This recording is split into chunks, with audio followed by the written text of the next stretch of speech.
Você é concurseiro de todo o Brasil, é um prazer mais uma vez recebê-lo em nossa companhia. Seja bem-vindo, meu amigo, minha amiga, a este site de sucesso que vai fazer de você mais um dos nossos campeões. Sou o professor Jefferson Fial, professor de matemática e de raciocínio lógico, e na aula de hoje nós vamos dar introdução ao estudo da análise combinatória.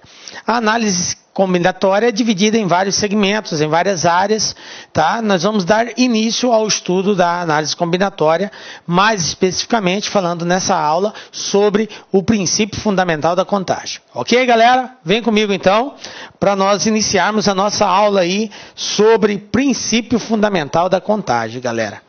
Bom, veja bem, nós estamos falando de análise combinatória. O que é a análise combinatória, galera? É um ramo da matemática, assim, tá? Como logaritmo, como equação exponencial, como função do segundo grau. Enfim, é um conteúdo da matemática, né?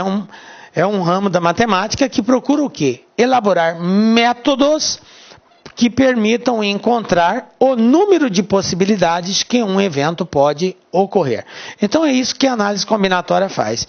Ela busca o quê? Métodos de encontrar as possibilidades de um determinado evento acontecer. Para isso, ela pode fazer uso do princípio fundamental da contagem, que é o que nós vamos estudar hoje.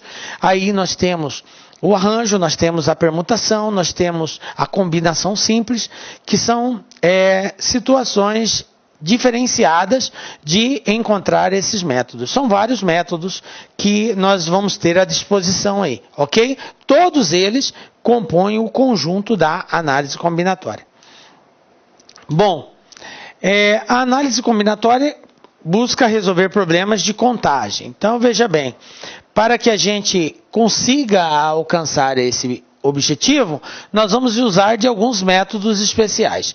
Então, basicamente, nós temos 4 métodos especiais, que é o princípio fundamental da contagem, que é o fatorial. Na real, o fatorial não é um método em si, mas ele é um procedimento matemático que nós temos que ter como pré-requisito para a realização dos demais, que é o arranjo, a permutação e a combinação. Por isso que eu disse 4, que é o princípio fundamental da contagem, arranjo, permutação e combinação. O fatorial é um segmento aqui interno que é necessário na aplicação desses 3 de baixo. Tranquilo? Beleza. Bom, quando nós vamos fazer a contagem, é necessário nós analisarmos algumas variáveis. Então, 3 perguntas são fundamentais na hora de nós fazermos a análise de alguma variável. Primeira pergunta, que é de suma importância. Diante de um exercício, você tem que perguntar: quantos elementos estão envolvidos? Essa é a primeira coisa que você tem que fazer. Segunda coisa: todos serão usados ou será necessário fazer grupos? Então, diante da questão, você tem que questionar isso. Todas as informações são úteis ou eu vou ter que agrupá-las? E por último, é invariante ou não a mudança de ordem no contexto utilizado? Quer dizer que se eu alterar a ordem dos elementos, vai haver alguma mudança? Como assim, professor? Eu não entendi. Um exemplo para você entender. Vamos supor que a gente esteja querendo montar números com 3 algarismos. Aí eu uso o número 1, 2 e 3. Que número que eu formei aqui? 123. Se eu inverter a ordem 3, 2, 1, eu tenho um número diferente? Tenho. 321 é um número diferente. Então, nesse caso, a ordem importa. Se inverter a ordem, eu vou ter um número diferente. Então, aquela pergunta, se é invariante ou não, a ordem no contexto é justamente para nós verificarmos isso. Acaso eu inverta a ordem dos elementos, eu encontro um valor diferente, um outro elemento, ok? Então, essas 3 perguntas são a base da análise combinatória. Vamos falar sobre este princípio conhecido como PFC, Princípio Fundamental da Contagem. Esse princípio ele se divide basicamente em 2 partes. Ele pode ser tratado como princípio aditivo ou como princípio multiplicativo. Então veja bem, esse princípio ele estabelece qual o número de maneira que um determinado evento pode ocorrer, quando a ordem de seus elementos é importante e quando este segmento é segmentado em diversas etapas. Então, foi aquilo que eu disse, ele se divide em duas partes. Então, esse princípio ele pode ser chamado de princípio aditivo e pode ser chamado de princípio multiplicativo. Ok? Vamos tratar primeiramente do princípio aditivo ou princípio da adição. O que é este princípio? Vamos considerar aqui dois eventos, A e B. Esses eventos são disjuntos. Professor, o que quer dizer evento disjunto? Quer dizer que eles não têm elementos comuns. Os elementos que pertencem ao conjunto A não pertencem ao conjunto B e vice-versa. Tranquilo? N1 e N2 são resultados possíveis, respectivamente. Então, o número total de possibilidades para o evento A e B vai ser N1 mais N2. Professor, não entendi nada disso. Tranquilo. Vamos para um exemplo claro, que aí vai facilitar a sua compreensão. Antes disso, eu quero destacar a palavra-chave, que destaca, que determina que o princípio é aditivo. A palavra-chave é a palavra ou.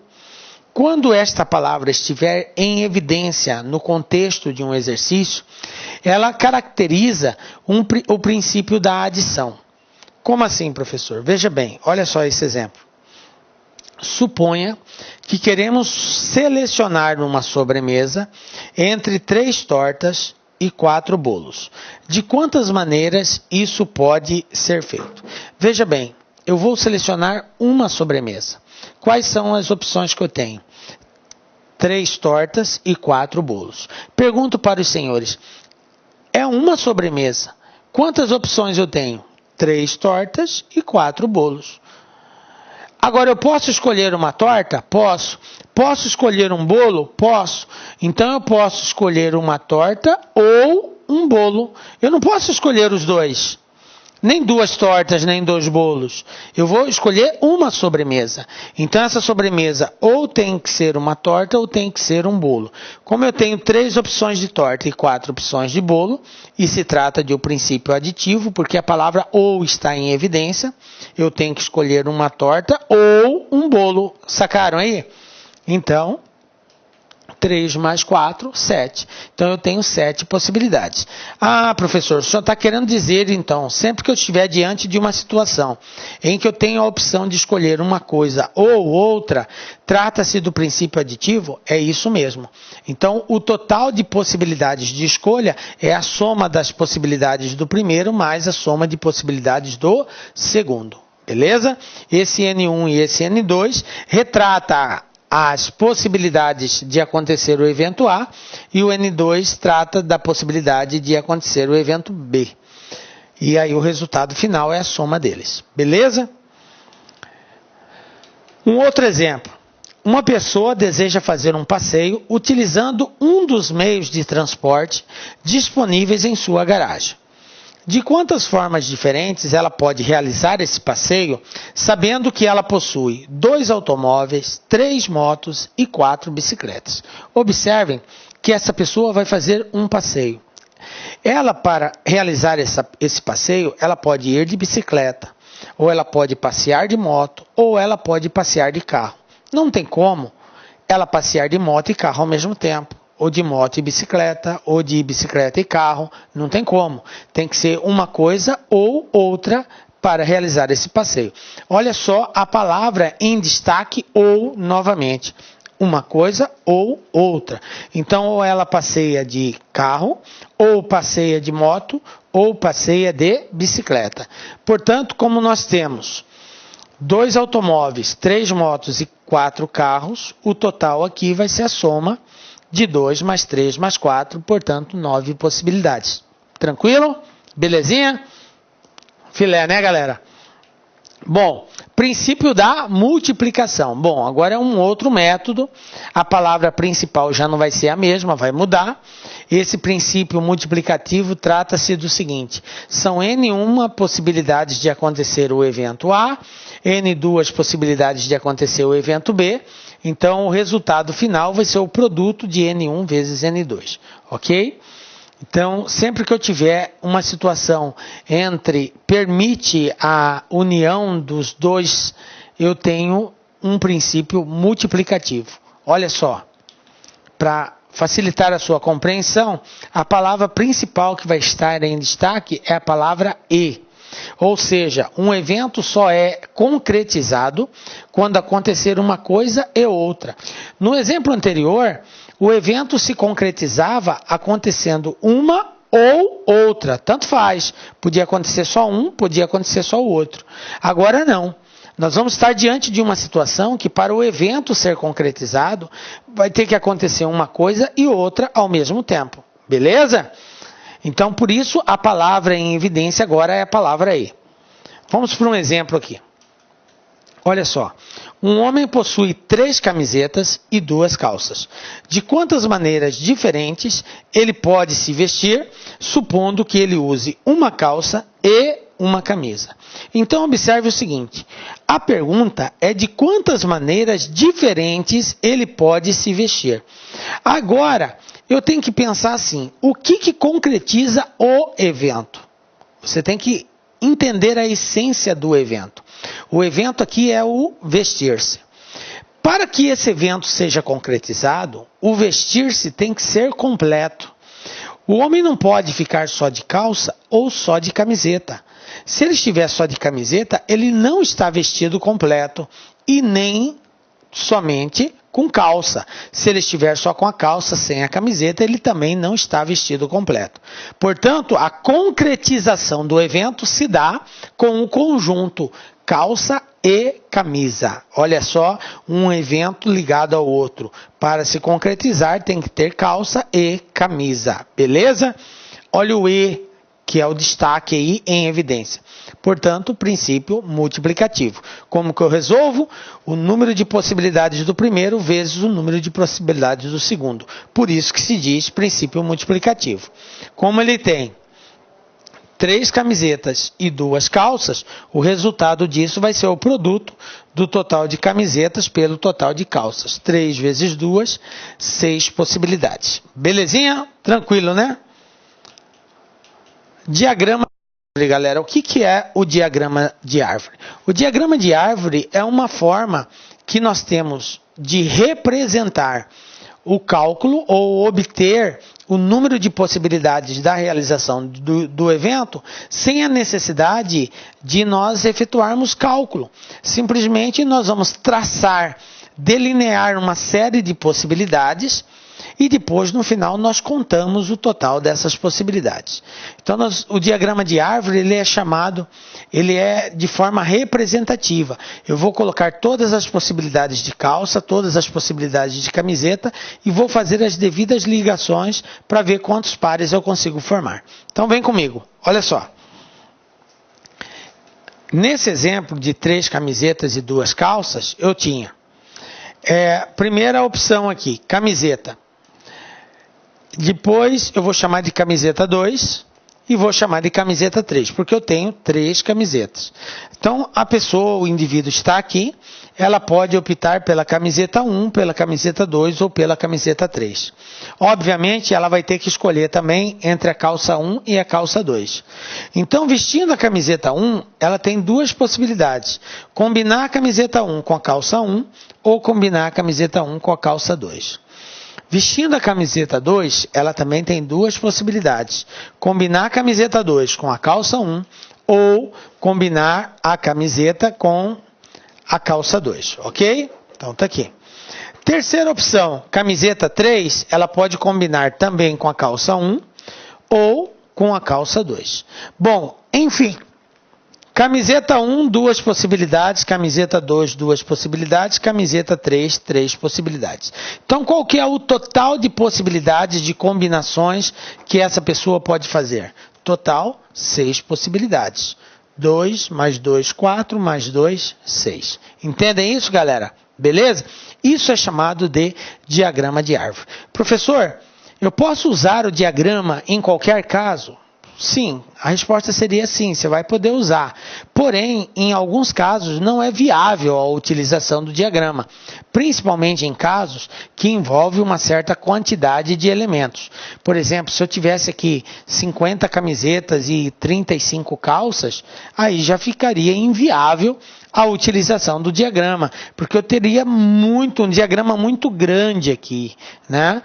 Então, isso iria, de uma certa forma, impactar e não ser muito sugestivo esse tipo de realização. Mas não que você não possa fazer.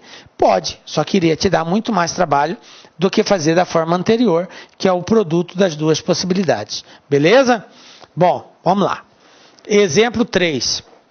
Olha só a situação que nós temos aqui. À frente de um prédio tem 10 portas de entrada. Se uma pessoa, ao entrar no prédio, nunca usa a mesma porta para sair, de quantas maneiras distintas ela pode entrar e sair do prédio? Então, veja bem, uma coisa tem que ficar muito claro na hora de nós resolvermos exercícios de PFC.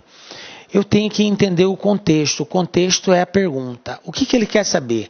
De quantas maneiras distintas, diferentes, uma pessoa pode entrar e sair do prédio? Aí, olha a restrição que o exercício colocou.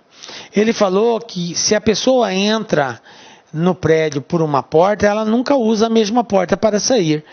Beleza? Então eu tenho uma porta de entrada, mas essa porta de entrada não vai ser a mesma de saída. Essa é uma restrição imposta pelo exercício e eu tenho que estar atento a essa informação. Tranquilo? Beleza.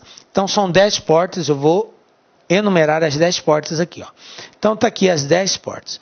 Vamos simular isso daí, representar. Para isso eu vou chamar meu amiguinho, tá? Eu tenho um amigo todo especial que eu vou apresentar aqui, que é o senhor Moriçoca. Daqui a pouco vocês irão conhecê-lo. Então o que a gente tem? Para entrar, tá? Ele pode entrar por qualquer porta, assim diz o enunciado. Então, apresento-vos o meu amigo Moriçoca. Está aqui ele, galera, ó. Moriçoca é esse carinha aqui. Pode ser barata soca também, como você quiser. Mas, como nós somos chegados, ele é o Moriçoca. Beleza. Isso aqui é só para a gente enfatizar essa situação aqui, dar um pouquinho de humor a ela, mas o mais importante é que você entenda que esse indivíduo vai escolher esta porta para entrar. Portanto, ele não pode sair por ela, assim diz o enunciado do exercício. Beleza? Pergunto por senhores, quantas possibilidades de entrada o meu amigo Moriçoca tem? Obviamente 10, porque são 10 portas. Ele pode entrar por qualquer uma. Não existe restrição na entrada, só na saída. Então, beleza. Moriçoca escolheu aquela porta para ele entrar. O que vai acontecer? Então, para entrar eu tenho 10 possibilidades. E agora para sair? Ele não pode sair por aquela porta, porque o exercício impôs essa restrição. Ele nunca sai pela porta que ele entrou. Sendo assim, quantas possibilidades o meu amigo Moriçoca tem de sair daqui, galera? 9, porque ele entrou tinha 10, entrou, não pode mais contar com ela, então 9. Resultado final. Quantas maneiras distintas ele vai poder entrar e sair? É o produto. Porque o evento se concretiza com a entrada e com a saída. Não só com a entrada, mas também com a saída. Então eu tenho 10 formas de entrar, 9 de sair, total 90. Ok? Beleza, né? Tranquilo. Tchau, Moriçoca. Tá fazendo suas acrobacias aí. Beleza? Bom, então vamos lá. Mais um exemplo aqui. Aliás, vamos usar esse mesmo exemplo e só vamos criar uma situação diferente. E se essa pessoa pudesse entrar e sair por qualquer porta?